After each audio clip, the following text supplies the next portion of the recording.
Hi, my name is Charles Critchell and I'm the founding director of Fair City, a London-based city transport think tank and social enterprise. In the run-up to the London 2021 mayoral elections, I'll be interviewing candidates on the transport, urban and environmental issues which matter to Londoners.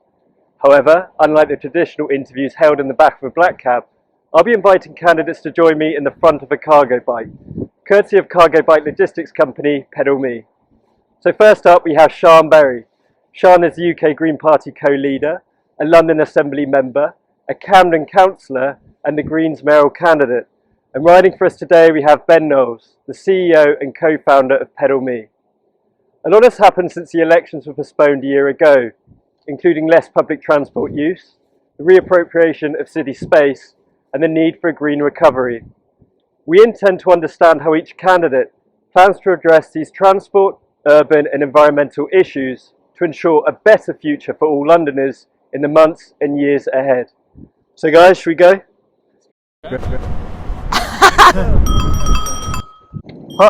Hi Sian, so we spoke a year ago at the time that the 2020 elections were postponed because of the coronavirus pandemic.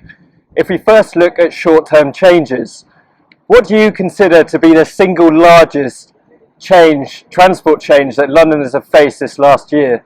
Well, I mean, obviously, during the first lockdown, we were more or less banned from going out. So we saw incredibly quiet streets, and that was, that was disconcerting for people. It was for a very sad reason, but it also made the streets, it made it apparent how quiet the streets are when there's no traffic, no vehicles, no cars getting in the way. You could hear the bird song, you could smell the air was cleaner, and I think that opened up people's minds to the fact that big changes are possible. I think the long-term thing that's gone on is obviously the pattern of working from home.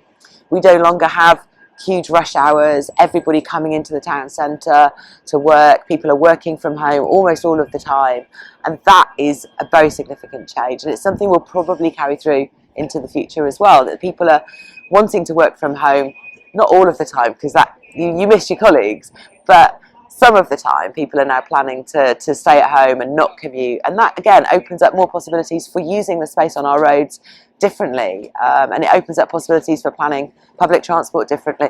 There are obviously funding issues there. With fewer passengers on public transport, we have literally in City Hall less funding available for transport, so that's a big problem we have to solve, but it does, in terms of the space on the streets, create some real possibilities for change. Okay, great. So, as we said, you're a London Assembly member, a Camden councillor, and have been run to be mayor twice already. I have. If you now look at longer term changes, what are the biggest mobility changes you've seen in London in the last decade, and what do you hope to see in the decade ahead? So in the last decade, we've not seen that much change in London. We've not seen a big new line opening. Crossrail, which will make a huge difference to our public transport capacity, has been delayed. So we're just waiting for the fruits of 10 years worth of investment there to come through. That will make an absolutely huge difference. The other thing we've seen is, I think, more people trying to walk and cycle. We've started to see some proper Dutch style, as it was called when we campaigned for it in 2012, cycle infrastructure, separated lanes, our own network, and it's starting to join up. And I think that is a big, big change, that once we do have that comprehensive network where you can get around away from traffic through London in lots of different ways without needing a map or to be an expert, that's going to make a big difference. But we're already seeing some changes in the way people travel. If you look at the embankment, which we're going to go along shortly, it's incredibly well used, absolutely packed out with cyclists. It's a joy to use as well. It's safe, it's quiet, it's just really, really good. So that has made a difference, but it's nowhere near as quick as we'd like. With Greens in City Hall, we'd have proceeded with that a lot more quickly. We'd have done it better as well. We'd have made sure that we crossed all the boxes when we were doing the consultations. We wouldn't have seen so many delays.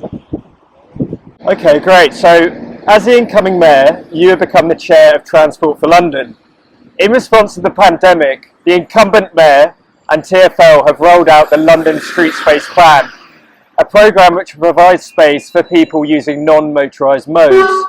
Some say the plan has been rolled out too slowly, others that the plan has been rolled out too quickly. If elected mayor, would you continue the programme? And if so, do you think the programme could be improved? Right, so yeah, some say it's been too slow, some say it's gone too quickly. Some, like me, say we should have had it years ago. If I hadn't been mayor from 2016, we'd have started to see the rollout of these healthy streets programmes, the ones that create traffic-free streets, one where you can still get to your house, but there's no through traffic, really changing the nature of neighbourhoods. We've seen that much more in place in a much more controlled way. What we've seen this year has been quite good. I mean, the government, the Conservative government and the Labour mayor are both on board with making sure that we do more of this stuff now, but it's been done in a terrible rush. And there have been some errors made that have been legally challenged, which is frustrating to have happened. And then you never get these things right first time. Some of the individual closures of perhaps we need to expand them. Perhaps the boundary road needs to be in a different place. If we'd done it before and more carefully and brought more people with us, we'd be in a different situation now. But of course it needs to carry on. London's residential streets shouldn't have through traffic blighting them every single morning. There's still far too many places where there's air pollution right outside people's homes. That's really important. And then the second thing is, you can't just do that. You need a comprehensive programme to reduce traffic so that people on the main roads get the benefits too. That's something I've been pushing for 4 or 5 years. It is a smarter, fairer road charging system that charges by the mile, time of day, part of London you're in, the kind of vehicle that you're driving, the emissions you're putting out. All of that could have been done years ago and needs doing now urgently, so that we're not just helping some people, we're helping everybody to get healthy streets and cleaner air.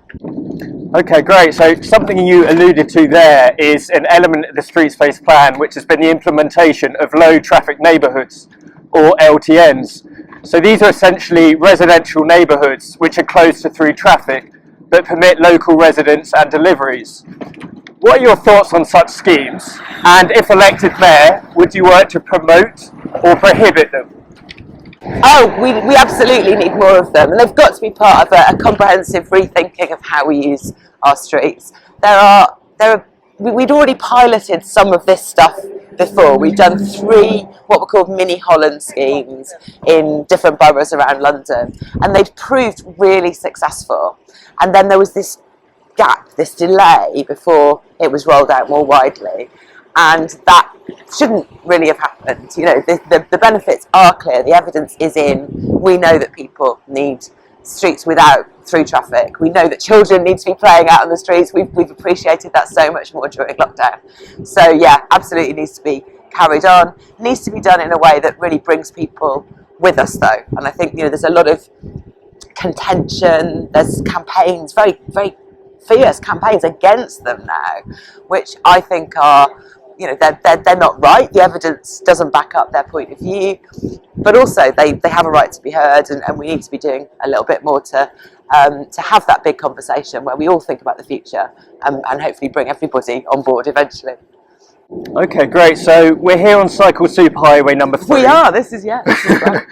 A segregated cycle lane. And research shows that one of the main reasons more Londoners don't cycle is because of safety concerns. The Street Space Plan aims to change this via the use of temporary segregated cycle lanes, including one which is installed on Kensington High Street in the west of the city. However, this was removed after only 7 weeks by the local council. So what's your view on this removal, and should London's mayor have the authority to overrule local councils on transport issues such as this?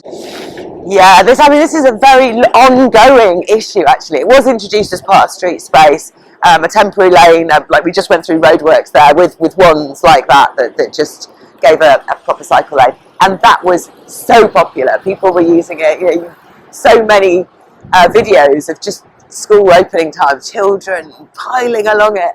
And there's been years and years of discussion with Kensington and Chelsea Council about making sure there is a strategic cycle route through their borough for all the people who live in West London to be able to get safely into central London that would join up with this route.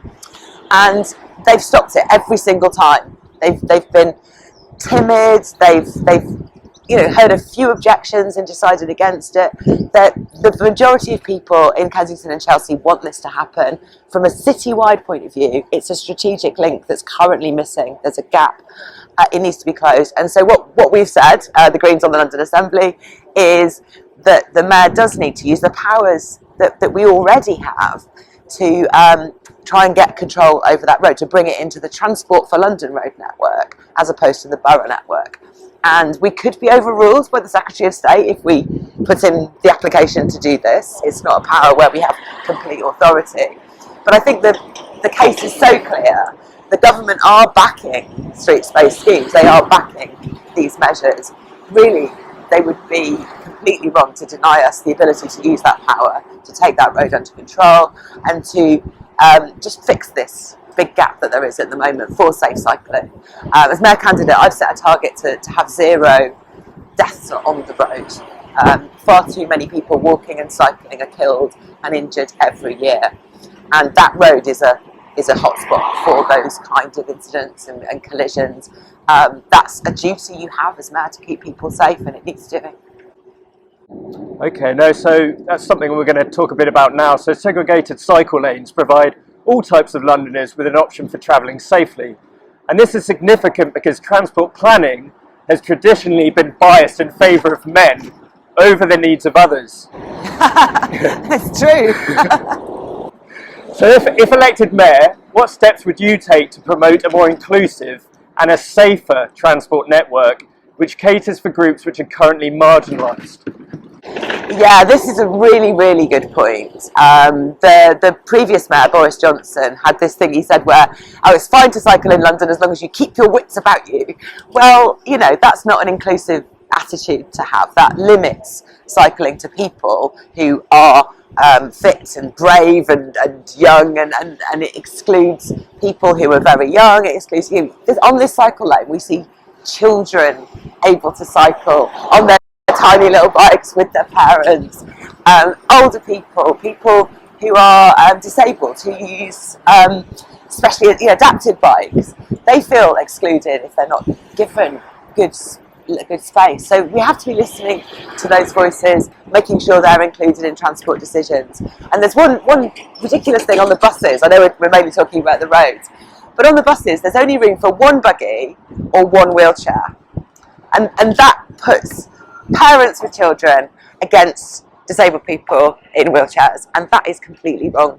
So we need to create more space on the buses so that more than one person in a wheelchair can travel with their friends if they want to, and so that we're not having to argue about whether it should be parents or people in wheelchairs, or what if someone in a wheelchair had a buggy with them as well. All of these things need to be fixed, and that's just something we can do within the buses. So yeah, that's the sort of loophole we need to close, and not by not doing it, it just shows that you're not listening and you're not paying attention to the needs of everybody.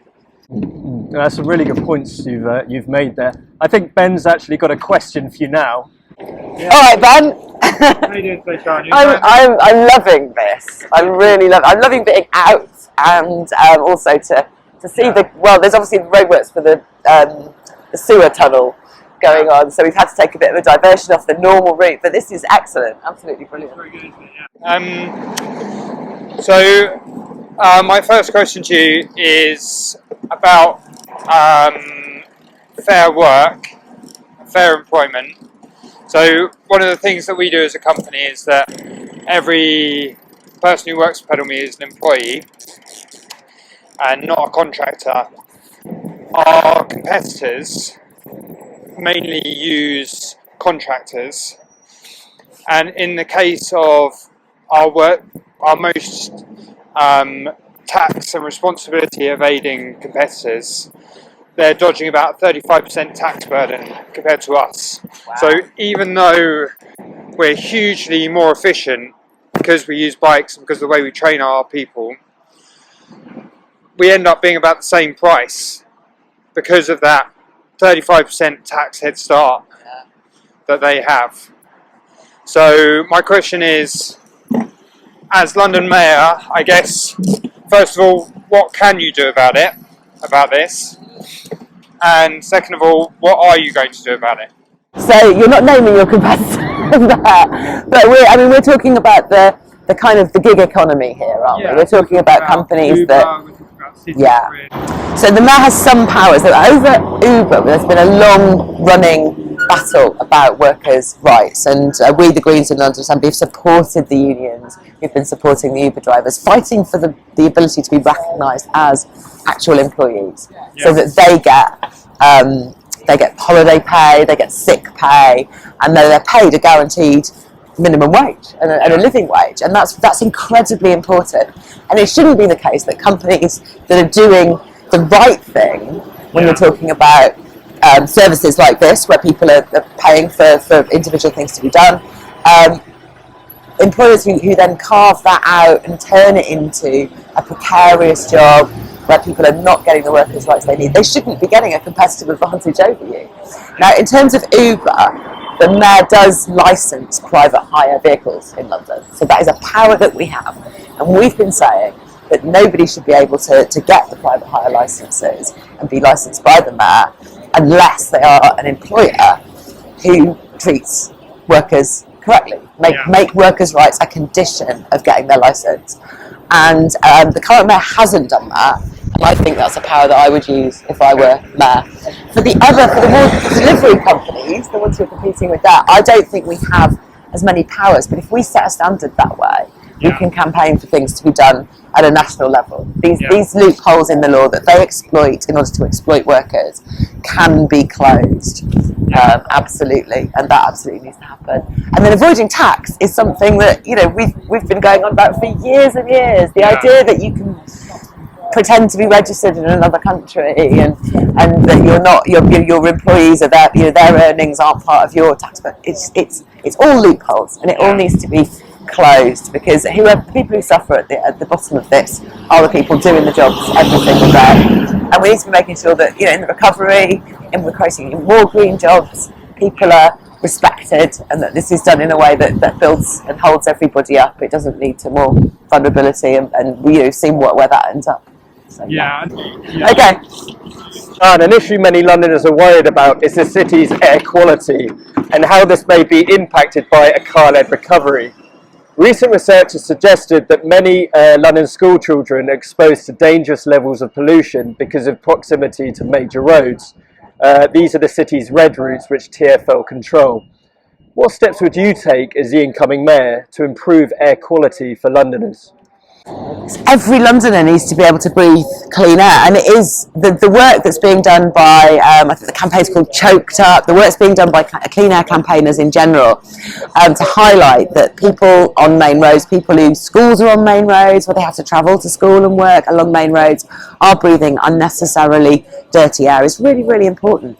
And that's what I was saying before about, you don't just do measures in some streets, you have to make sure everybody's protected by bringing down traffic overall, by having something that covers all of London, that's smart and flexible. So a road charging scheme that actually deals with all of these issues all at once is the comprehensive, transformative transport policy that we need. We absolutely need that. And I think the school streets programme that we have is absolutely great, and it's only so that what that does is it closes streets to traffic during school opening and closing time. Really, really helpful. But it isn't done when there's a main road, and it would be quite transformative to do that, to say, look, actually while schools are coming out and going in, we'll close some streets that are major routes, because we'll have a little pause so that people can travel safely with clean air, and that would be a really good thing to do. I'd like to do that some of the time, at least, to show the point. Okay, great. Well, something which is related to that, and if we now turn to the climate crisis, the current mayor has pledged to make London zero carbon by 2030. This ambition is underpinned by his introduction of the Green New Deal, and to date he's invested an initial £10 million into green projects. So firstly, what do you make of the deal? And secondly, how would you decarbonise London while providing opportunities for improving the quality of life for all Londoners? So the mayor was, made to declare the climate emergency through the work of many, many campaigners. We've seen people on the streets, we've seen school children raising the issues, and then in the London Assembly, We, the Greens, we put a motion to ask the Assembly to vote for the Mayor to do this, and that passed, and very soon afterwards the Mayor declared a climate emergency and said he'd make a new target for 2030, bringing things forwards from 2050. That was a couple of years ago, and since then we haven't managed to get the current Mayor to actually make a plan for 2030. All his targets and plans within his strategies that sit below that are not compatible with reaching zero carbon by 2030. And he's told us he won't do this because he doesn't have the powers to do everything that's needed. And that's true. Some things like, carbon taxes at a national level, different changes in the law, they have to be done by Parliament and by government. But to even not make the calculations to work out what we can do for 2030 and what then the government needs to follow up and do, I think it's wrong. It's a cop-out. We've tried to put the money into the budget to do this study, to work out what the trajectories need to be, what we can do on our own, what the government needs to help us do several times now, and it hasn't happened. And I think at the very least, we're on, talking about transport today, I think at the very least we can set a target and achieve it using the powers we've got for transport, excluding aviation, which comes under government control. But all the transport on and below London, we control that. We can put the plans in place to get there. The Green New Deal from the Mayor is a really small first step. It's a tiny budget, and he's even cut back on it in the recent budget plans that we've made.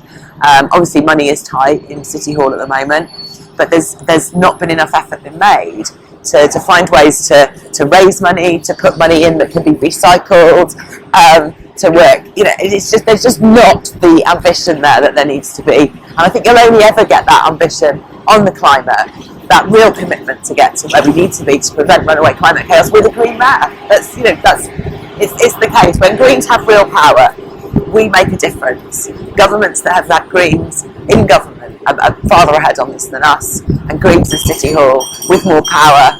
If we're the Mayor, if we're the Assembly, with a casting vote over the Mayor's budget, we'd have forced it through already. So these are things that I really want to get done after this election, if we can get more support for the Greens. Okay, great. So when you first stood as a Green Party mayoral candidate in 2016, you made two fare-based pledges. The first is that you introduced smarter road pricing, something that we've touched upon, but maybe you could just expand upon that and tell us what that looks like and who's going to benefit. Well, everyone in London would benefit from a fairer system. At the moment we have the congestion charge in central London, and we have the ultra low emission zone, which is currently central London, and the Mayor plans to put out to the north and south circular, leaving out most of London. And that isn't right. And these are schemes that just have a boundary, and then you pay once to drive in and drive around as much as you like for the rest of the day. And again, that's not fair. People point out that if you just have to get to a hospital appointment and that's the only journey you're going to make, you pay the same as somebody who drives around all day. So you need something that's smart, that charges by the mile, that's just fairer, and where you can pull smart levers as well, like incentivise driving outside of busy times instead of during busy times. You can do all of that with a smarter scheme. It's so overdue. You're going to ask me about fares now, because fares is something I'm really passionate about. The fact that, one of the points of this is that drivers currently pay so little towards our budget, and we're so dependent on fare income, and that's been a real problem during lockdown. But fare payers too need a fairer system. I got a couple more fare questions. So your second pledge was to introduce a flat fare system, which brings all of London into one fare zone by 2025. So, given that the pandemic has changed travel patterns so significantly, can you confirm if you'll be pledging this again, and explain to us who would benefit and how? I will be pledging this again, although obviously we're 5 years later, so it's still a plan you have to do in stages. But we have to stop charging people in outer London more for their travel just because of where they live. And at the moment, this zone system, where you charge a lot more for your travel if you live in zone 6 compared with zone 2, it's been around since the 1990s, and it's never really been changed. And it needs a serious rethink and a look at it, because people who work in the places like in the train stations, in the pubs, in the shops, in the cafes in central London, they can't afford to live in central London. They live farther out. and they're paying through the nose for their travel when they do that. So that just needs to happen. And I would basically not charge any, I wouldn't even it up just by charging some people more and some people less. I'd bring down the fares in outer London over time so that the fares in central London match, and eventually, one zone, one fare, like we have on the buses. It's not rocket science. It's just never been thought of and really needs to be. Okay, that's great. And the final first question is, the current mayor has had to accept a government bailout to ensure that transport services continue to run. It is understood that one of the conditions of this bailout is that TfL would be forced to cut concessionary fares, including free under 18 travel. So if elected mayor, would you pledge to keep free under 18 travel? And if so, how would you fund it? Yes, absolutely. It's absolutely important that young people have this concession, and also the Freedom Pass that we bring down the age limit for to 60. That is under threat as well. It's ridiculous to make our youngest and oldest residents, the ones who need that cheaper access to public transport, to make them pay for something that's absolutely not London's fault. There is, it's quite a bit of money to pay for it, but it's not out of the bounds of affordability. It's something that needs to be the top priority, and the government needs to give us back our operating grant. We've been, the previous mayor, Boris Johnson, agreed to phase out the operating grant, making us unlike any other city, any other major city in the world. Actually, public transport in London is a good for London, it's good for the whole of the country, and we should get a grant like any other city that helps us to cover our costs, and that should go towards things like free travel for under 18s. Ben, I think you've got a question about the Silvertown Tunnel. Yes. Yep. So basically, I'm very keen on giving us a level playing field. I'm not asking for subsidies. I'm not asking for any particularly special treatment. What I'm looking for is for us to be treated fairly by the road network. One of the things that the current mayor is pushing ahead with is Silvertown Tunnel. Yeah. And already in that area of East London, it's very difficult for us to compete because motor vehicles can go straight through Blackwall Tunnel. We're actually not allowed through there. No, you're not. No. And the river crossings that are available to us are quite a detour. So that means that there's this huge area of either side of the river where there are some journeys that are very much longer for us and therefore very much more expensive. And therefore people in those areas, even though that might only affect a few jobs, they don't tend to use us. Yeah. And that includes all the other jobs that they could be using us for. So that gives us a bit of a dead spot. So they're not benefiting from our service. That's really interesting. And you put out maps of your service, don't you? So there's a gap where Silvertown is currently big and planning to be built, and that gap will still remain, won't it? Well, the gap will increase because there'll be more access to motor vehicles, it'll be quicker for them to get through, and we will be excluded. Yeah, it's completely wrong. I mean, I would cancel the Silvertown Tunnel. Yeah. And I would invest in ways to get people and bikes and buses and trams across the river in that location. We've been trying to push for a walking and cycling bridge for such a long time, and that plan has been dropped. And if you're going to spend £2 billion on a crossing there, it should not be for motor vehicles, and it should not exclude really innovative. This is the future of getting things and people around London. Yeah. And to build something in this day and age that excludes you is just wrong. It's so wrong. Yeah. So yes, when I am the mayor, I will cancel that. And there is a point at which you can't really cancel a tunnelling project, which is once the machine is actually digging the tunnel, because you can't really reverse them. So at that point, we'll be stuck. We'll have to dig a tunnel. Okay. And if we do end up being forced to dig a tunnel, because it's too, and we get to that point, I would make sure it's a tunnel for public transport, for walking and for cycling only. Adding new road capacity just creates new traffic and new pollution. And like you said, it disadvantages the things that are what we need to be doing. So vote for me and you'll get something that's rational in East London to improve transport, not completely counterproductive road building. All right, that's great. Excellent. So, final question. So finally, the events of the last year have led to a renewed focus on health, well-being and the importance of people's urban environments. Do you think that this has strengthened the appeal of you and your party, and has it increased your chances of becoming mayor? I think we've had a manifesto ready to go in 2020, and it had so many ideas in it that are still relevant today. The idea of making our economy more resilient, making our streets quieter and safer, making sure that everybody can get around without the car, making sure that local businesses are supported and that people have everything they need within walking distance. A lot of these things have been shown to be so important during this past year, and we haven't had to edit much about our manifesto. We've changed the emphasis in some areas, but I think all of the green ideas for transforming the city are things that we still need, and we need them more than ever. So I think a lot of people have opened up their minds to the fact that things can change. They've seen the importance of some of the things we were already saying, and we're just at the start of the campaign now. I think more and more people will be coming over to the Greens in the course of the campaign, and we're already in the polls showing that we would achieve a record result in May if the election happened tomorrow. We've only got the whole of the campaign to go, where people will hear more and more of ideas. That's going to get stronger. So I think we'll see more Greens in City Hall, whether it's in the Mayor's seat or just more Greens in the London Assembly, I don't know.